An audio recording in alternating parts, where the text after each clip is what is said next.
Sometimes, a vacation turns into an investigation. And sometimes, that investigation reveals something you can never unknow.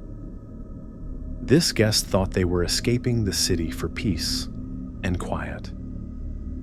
What they found was silence, but the kind that watches you back. When Claire booked the secluded farmhouse in Vermont, she imagined peace and solitude, a writing retreat far from the sirens and arguments of New York. The photos showed rustic charm, a wide porch, creaky wooden floors, and woods that swallowed noise like snow. The host, a woman named Marla, had perfect ratings and short, polite responses. Claire needed the escape. She needed the silence. The gravel road leading to the house seemed to wind forever. Her phone's signal disappeared a mile before arrival. The sun hung low, casting gold across the forest. The farmhouse stood like a memory from another era. 2 stories, white paint peeling, shutters hanging loose. It looked more real than the listing photos, but also lonelier. Claire let herself in with the keypad. The air was cool and still. Dust floated in beams of light. The furniture looked antique, but barely used. No family pictures, no books on the shelves, no personal touches. It felt like someone had tried to erase themselves from the space. That night, Claire woke to the sound of footsteps above her bed. She froze. Her bedroom was on the 2nd floor. There was no 3rd. The steps were slow, methodical.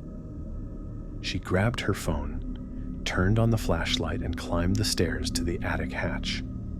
It was sealed tight, cobwebs undisturbed. No rodents, no leaks, just the echo of something that shouldn't be there. The next day, Claire shrugged it off. Old houses groaned, floorboards shifted. She buried herself in her laptop, fingers flying, trying to meet a deadline.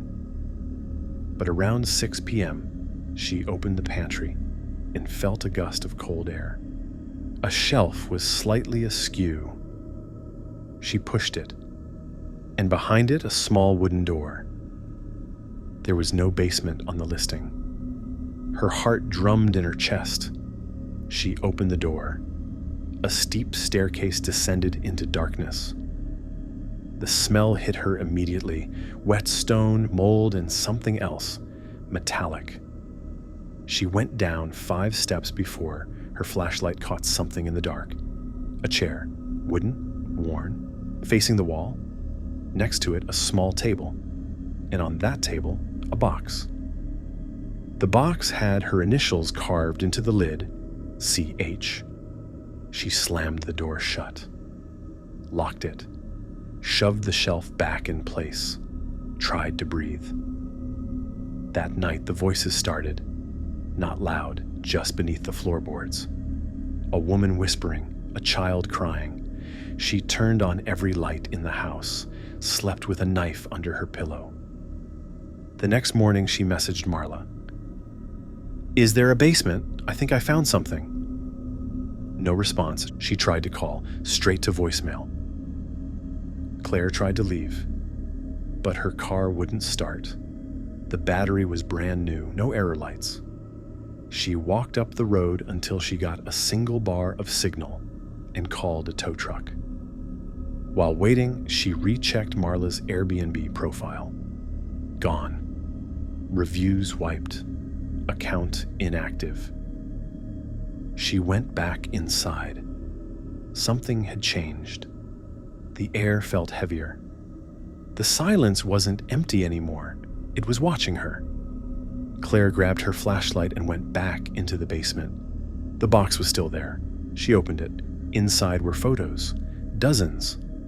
All of women. All asleep or unconscious. Some tied to chairs. Some with their eyes open. Under the stack, a VHS tape. The label simply read, "Play Me." She found a player in the living room cabinet. Pressed play. Static. Then the image of a woman bound to the chair in the basement, crying. Then a door opening. A man walked in. followed by Marla, younger but unmistakable. The timestamp read October 1997. Claire's hand trembled. The last image on the tape. The man turning to the camera, walking forward and smiling. The screen went black. Claire didn't sleep. The voices grew louder. Now they called her name. The tow truck never arrived. She tried to hike out, but every path circled back to the house. 3 days later, a pair of hikers found the farmhouse, empty. No sign of Claire, no blood, no broken windows, just a cold basement and a box. Inside, a photo of Claire, eyes closed, bound to the same chair. The Airbnb listing has since reappeared. Under a different name, new photos, same house. No mention of a basement. The next story is about a man who thought he was enjoying a solo getaway in Europe until he discovered someone was watching him sleep. And he wasn't just being paranoid. Some people book solo trips to find themselves. Others find something that shouldn't be watching them back. Jason was 24 when he landed his first fully remote job. To celebrate, he took a 1-month solo trip to Lisbon, Portugal. Cheap rent, good weather, fast Wi-Fi. What else could you need? He found a modern apartment on Airbnb for a steal. Too good to be true, but the reviews were glowing. Dozens of 5-star ratings, all recent. The host, Daniel, had a verified profile, a kind tone, and a reply rate that made you think he lived online. Jason was sold. The apartment was better than expected. Clean, stylish, minimalist. There was a bottle of Portuguese wine waiting for him on the counter with a handwritten note. "Make yourself at home, friend. Daniel." Jason spent his first few days sightseeing and catching up on emails. The apartment was eerily quiet, but he liked it that way. His only complaint was how often the lights flickered, probably a wiring issue in the old building. On his 4th night, Jason stayed in to rest. Around midnight, while scrolling TikTok, he noticed a faint red glimmer above the bedroom door. It pulsed every few seconds. He assumed it was a smoke detector. But the next day, curiosity got the better of him. He stood on the bed, phone flashlight in hand. What he saw wasn't a smoke detector. It was a pinhole camera. And once he saw it, he couldn't unsee the others. There was one nestled between 2 ceiling tiles in the kitchen, another inside the bathroom's vent, one inside the LED fixture in the hallway. He counted 7. Jason felt sick. He snapped photos and messaged Daniel immediately, demanding answers. No reply. He opened the Airbnb app to escalate, only to find that the listing was gone. His reservation had vanished from the app. It was as if he had never booked it at all. Even the messages between him and Daniel? Gone. He was suddenly just a guy, staying in a strange apartment with no proof of who let him in. Jason packed his things in a panic and went to leave, but the digital lock no longer accepted the code he was given. He was trapped inside. He tried calling local police, but the dispatcher said they couldn't find the address. "Sir, that street doesn't exist," she told him. It did. He was on it. Desperate, Jason connected his laptop to the apartment's Wi-Fi and accessed the router settings. It required no password, amateur mistake. The connected device list was longer than it should have been. One device stood out. Room 3, live feed. Jason copied the IP address into his browser. It opened a stream of himself, lying in bed from a bird's eye view, as if shot from a corner camera angled just above the closet. Below the video, there was a live chat. "New guy's awake now. €10, says he finds the basement door. Wonder how long he'll last. Jason froze. He followed the stream's breadcrumb trail to a forum on the dark web. Hundreds of threads. Each post described a new guest, a new listing, a new stream. It was a whole operation. Jason closed the laptop and turned towards the hallway just in time to hear a soft click. The bedroom door was now ajar. He swore he had shut it. When he peeked out, the apartment was pitch black. Every smart bulb had turned off simultaneously. Then came the voice. A calm, robotic whisper filtered through an intercom he hadn't noticed before. Jason, smile for the fans. His phone blinked. The camera light turned on by itself. Jason ran to the kitchen window, ready to shatter it, but it wouldn't break.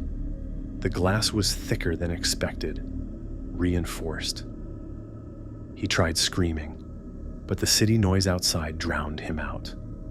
Then, the door to the hallway opened. Footsteps, 1, 2, slow, calculated. Jason backed into the corner of the room. And the lights came on, red this time. He never saw the man's face, just the silhouette, holding a tablet, watching him through every angle. The stream never went offline. Even now, some say, if you dig deep enough, you can still find the archived footage. And if you listen closely, you'll hear Jason whisper just before the feed cuts. Please, tell someone I was here. The final story is about a locked door inside a beautiful Victorian home, one that was never supposed to open. But when it did, something ancient came with it. Nina and her 4 college friends were driving up the Pacific Northwest, celebrating graduation. They planned a laid-back trip full of hiking, bonfires, and sleep-ins. When they reached Oregon, they stumbled on a large, beautifully aged Victorian house listed on Airbnb for an unbelievable price. They assumed it was a glitch. But the host responded quickly, confirmed it was real, and added a note. Just one thing. The upstairs nursery is locked due to renovations. Please don't try to open it. No one thought twice. They arrived that evening. The house was enormous, 3 floors, winding staircase, massive fireplaces, chandeliers, and antique furniture that seemed to whisper history. The rooms were dim but cozy. The scent of lavender and dust lingered everywhere. The first night passed with wine, card games, and ghost stories. Around 2 a.m., there was a thud from upstairs. A rhythmic noise, like someone dropping a heavy ball and letting it roll. Nina and Sarah went to investigate. They found the door to the nursery rattling slightly, but it was locked, just like the host said. They chalked it up to an old house settling, went back to bed. The next morning, their friend Casey said she heard a child laughing in the hallway during the night. She thought it was a dream. That night, the thuds returned, louder. Then came the crying. It started soft, like a baby fussing in sleep, then rose to an outright wail. Everyone was awake now. Nina put her ear to the locked door and froze. A whisper, right against the wood. Please, let me out, she recoiled. The group argued maybe they should leave. But their car was low on gas, and the station was over 30 minutes away. They decided to wait until morning. When they woke, the door was open. Inside was a nursery, untouched by time. Rocking chair, wooden crib, pale blue wallpaper with faded clouds. The crib slowly creaked back and forth, empty. Sarah crossed the threshold. The moment she did, the door slammed shut behind her. They heard her screaming. By the time they broke it down, she was standing in the corner, eyes blank, humming a lullaby no one recognized. She wouldn't speak, wouldn't eat. That night she whispered to the air, "He's still hungry." Casey vanished around 3 a.m. They found her phone under the crib. The last video she took showed her pointing the camera toward the corner of the room, where a tall, thin shadow could be seen, rocking in the chair. Police investigated, but the house was clean. The host's Airbnb profile had disappeared. No records, no reservations, nothing. Sarah never recovered. Nina still wakes at 3 a.m. sharp. And the house? It's listed again. Different name, same door. Still locked, until it isn't. Some stays are never meant to be temporary. Some doors are meant to remain locked. And sometimes, when you book a stay with strangers, you leave a part of yourself behind, whether you want to or not. If you're watching this late at night, take one last look at your ceiling, behind the mirror, inside the closet. And remember, on Airbnb, you never really know who owns the home or who's still inside it